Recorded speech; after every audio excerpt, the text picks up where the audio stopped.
best things, investing in your kids' ears and nesting. Now this looks like a job for me, so everybody just follow me, cause we need a little controversy, cause it feels so empty without me. I said this looks like a job for me, so everybody just follow me, cause we need a little controversy, cause it feels so empty without me. Howdy! Welcome to the Hat. I'm Bellboy, and look who's next to me. He's back again. He had such rave reviews and so much great feedback from you guys. Jack Spider has returned. Well, the pleasure, the privilege is mine. Well, it's been a privilege having you back on the show. Unfortunately, Jay Hysterio can't be with us today, but we've got a collaboration video. We've got Sydney from Sydney. Now, Sydney, he's all the way over there. I hope he's doing alright. How are you doing, Sid? Hi guys, Sydney here, and thanks for inviting us on the show today. What a great subject. You can't get much better than this. The top 30 personalities of WrestleMania. Now this is I had to do some extensive research to get my picks for this. Right, yeah, well you're looking forward to this episode for sure. Just to fill you in on the episode, basically, this is the biggest episode of Under the Hat ever. It's going to be an epic. See, it's going to be epic, and there are going to be plenty of valid points. The top 30 personalities of WrestleMania ever. And together, basically, we've picked our own 30, and then from that, combined it to make all our 30 picks. Basically, put it together to have the overall Under the Hat top 30 WrestleMania personalities of all time. So, and I'm going to start this one off by saying that number 30, coming in number 30 is Jake the Snake Roberts. Yep, Jake Roberts, fortunately enough, going in the Hall of Fame this year, but if you go back in time, he was right there near the beginning of WrestleMania. His memorable moments of WrestleMania came pretty much right from the start. I know Alice Cooper at WrestleMania 3 was in his corner. That was one of the highlights of his career. He was a big fan of Alice Cooper back then, and then yeah, he was very over at the time. Probably one of the most over guys in the late 80s was Jake the Snake, and that was well known with WrestleMania appearances back then. He fought Andre the Giant at WrestleMania 5. He had the $1 Million belt match at WrestleMania 6, which was one of my personal favourites. And I think the part where I actually liked the most, being a Jake fan, was right at the end of his face run at WrestleMania 7 when he was in a blindfold match against Model Rip Martel. After that was good. That was good. I think it was almost like he was a legend then, and you know, I remember the pop when he won it and stuff, and yeah, the year after that was his final WrestleMania on his original run against Undertaker. He's you know, part of the streak, so that's another feather in your cap. It's part of the streak. It's pretty good to be the loser of the streak. So you've not made it properly at Mania until you've you know, been part of the streak, I'd say. Yeah, I'd say jobbing out at WrestleMania is into the streak is just as good as winning a normal match. But yeah, and then Jake returned at WrestleMania 12 very briefly, just at WrestleMania 12. But going on his previous WrestleMania run, that's why we picked him at number 30. So I think a justified position for Jake the Snake Roberts. I'd say so. And moving on to 29, we have WWE Hall of Famer, the only person who's been there on screen for every single WrestleMania. It's no other than Howard Finkel. Yeah. What can you say about the man? He's been there for every single WrestleMania, and I mean he even came up with the name WrestleMania. Yeah. Those two. I mean, how could you not on that basis put him in there? Probably his most memorable moment at WrestleMania, probably maybe for me, Mania 10 when he got physical. That's the crowd were popping big time for him then. Oh yeah, and he had more hair than ever then as well. Yeah, yeah, he's definitely a big fan favourite, and he's someone moving forward to WrestleMania 30. He's someone who you look forward to that moment when he's going to come out, and you know, it's a shame because he's the best ring announcer there's ever been at WrestleMania or anywhere for that matter, and you want him to still be there regularly, but sometimes you got to make way for the younger guys, and fortunately sometimes they're not quite as good, but yeah, you know, it's good to see him. At least we get to see him every WrestleMania, and he's had a career that's spanned almost 5 decades, and let's hope it makes it maybe 6. Yeah, I That's hope so. Evan. Yeah, so definite valid place for the Fink. So Sid, we're going to pass it over to you for number 28. Who's that? Which was Big Show, Paul White, Big Show. He exploded onto the scene sort of 99, I think it was, and Big Show, I would say that WrestleMania 15, he turned face because he went after McMahon. He lost against Foley in the match to be the ref of the Rock and Stone Cold match. Now, he was working for Vince at the time, but then he turned face, which I think it might have been his first face turn, but he whacked Vince, which is always a good thing in WrestleMania history. WrestleMania 16, he actually came out with Vince's son Shane, and this was in a fatal four-way. Now, this was quite a big mania for him. I'd say it's probably his top mania that I can think of. WrestleMania 17, he was in a hardcore triple threat match with Kane and Raven. That was okay, nothing too special. WrestleMania 19, it was up against Taker, but this was a tag team, so not one tag team match, so not one of Taker's best, not one of Show's best, I would say. WrestleMania 21, he was he was up against the sumo champion Akabono, so you saw Big Show wearing a nappy like sumo outfit. Quite a high profile match, but wasn't all that because it wasn't wrestling. WrestleMania 22, he beat Kane. He beat Masters and Carlito with Kane. That was a so-so match. WrestleMania 24, it was against Mayweather. Now, this was a massive match.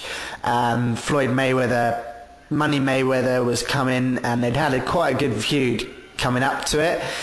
Brilliant match for him, one of his best. WrestleMania 25, he was in the title match against Edge and Cena. Cena ended up picking him up, winning. I think he was just a filler in there, really. WrestleMania 26, he was teamed up with The Miz. I can't really say too much about that. Well, yeah. Sid's definitely done his homework on that one.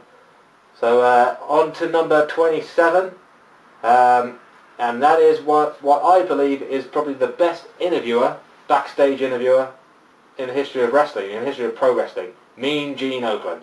Now, if I had to actually think of any interviewer that does, I was hoping that maybe WrestleManias more recently they've done some old school sketch of Mean Gene in the back doing a classic Hogan or a Savage kind of cut promo. Just the way he conducted the interviews, he had just had the look of a pro wrestling interviewer, and I think he is probably because maybe I lean more towards the old school wrestling, so I'm a little bit biased in that way. But I just don't think the new interviewers. I know they use a lot of divas nowadays to do the interviews, and that's fair enough. I mean, they're not too bad, but when you come to compare it with the likes of Mean Gene Okerlund, it's a long way to go. And I think a lot of them now, the interviewers, they interview the superstars, as where with Mean Gene, he was one of the superstars. Yeah. He was one of the big names, and all of his interviews, they were special.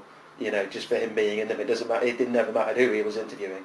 They were just great, just because he was there and involved. Yeah, no, I think so. I think there's not been one like him since, and I don't think there will be one for a long time. And there's a lot of classic interviews that actually were good interviews because of Mean Gene, Absolutely. and not just because of the wrestler that they're interviewing. Because you just like what Mean Gene talked about, the way he presented the interview and stuff like that. So I think to go into our top 30 WrestleMania personalities is a good accomplishment for Mean Gene, but I think it deserved one as well. And hopefully we'll get to see him at Mania 30. Hopefully so. I hope they do some sort of a sketch of that, especially if Hogan's involved. It'd be great to see the two of them work together again. It would indeed. 26. On to 26, over to Sydney. Yes, Sid. Another one for you, my man. Take it away. Now, coming in at 26, the Animal Batista. Now, he's getting booed a bit since he's come back, and he might get booed at WrestleMania 30, where he's going to be main eventing. But apart from that, we don't know what's going to happen at WrestleMania 30, but his career at WrestleMania hasn't been too bad. WrestleMania 2020 started it, where he was teamed up with Evolution against the Rock and Sock Connection. Pretty good personality in that. 21 was where his breakout, though, where he won his first title, and he carried that for a long time, and that was against Triple H. So that was in the main event. Good feud going up to it, and a good match. WrestleMania 23, he was next in against Taker. So that was streak, title against streak. Batista had the title, Taker had the streak. Now this was one of the first big streak matches. So yeah, pretty good match there. He lost, of course, would you believe it, against Taker. WrestleMania 24 was against Umaga, which was an inter-promotional match. Now, it had a good build-up, but it fell a bit flat on his face, really, when it came to the match. Two big guys going against each other sometimes doesn't work, and it didn't in this case. WrestleMania 26 was against Cena. He lost the title in that. Good match. I think Cena got injured from it, and then Batista lost. So it wasn't a main event. It was one of the main events, but it wasn't the main event at that WrestleMania. But still a good match nonetheless. Yeah. Well, maybe a controversial one now. Well, it could. Any way you slice it, it's going to be a controversial one for that. But also maybe another, like this could.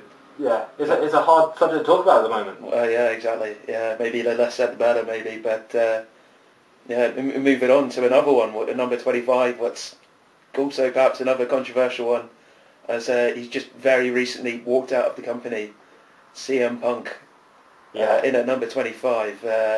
CM Punk, his Mania career, when you look back at it, has been pretty darn impressive. It's debuted at 24. Winning the Money in the Bank match, and well, in my personal opinion, that Money in the Bank match was the best of all of the Money in the Bank matches we've seen. Well, especially at Mania anyway. And then he comes WrestleMania 25, Money in the Bank again, wins it. You know, and then at 26 he was up against Rey Mysterio. Again, had a great match. That was when he was doing the Straight Edge Society stuff. Well, I thought that was a really good. I really like that group. But I think they could have done a lot more with them. But I don't know, WWE, they kind of drop the ball a lot of the times, don't they, with the groups. So and then we had 27 against Orton. Easily, perhaps. Well, apart from Undertaker Triple H, the best match on the card. I know Punk obviously wasn't very happy, but he misbeat him to the main event. But you know, he more than made up for it in his match against Orton. That was a great match. Gave us a great wrestling match, what the card at the time desperately needed. Yeah. And then at 28, I think is when he had his real moment, going in as champion, retaining against Jericho.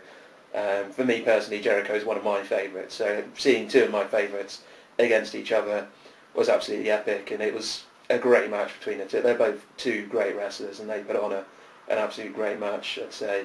Yeah. And I think it's quite fitting though, Punk, maybe if it was his last Mania match last year against Undertaker, it is, even though he wanted to main event at WrestleMania, I think he deserved it at this point. I think this ideally should have been his year that he had the last match. Yeah, I think he's been on such a kind of good streak of having great matches at Mania, but it should have ended really well. It should have got to the point where he was in the main event. I mean, he did a great job with Taker, and yeah, it's unfortunately, well, we don't know yet if he's going to be at 30. It seems not, but you never know. Yeah. But that's the end of part one. Yes, that's the end of part one, and we'll be back for part two. Don't go anywhere, and whatever you do, keep it under your hat.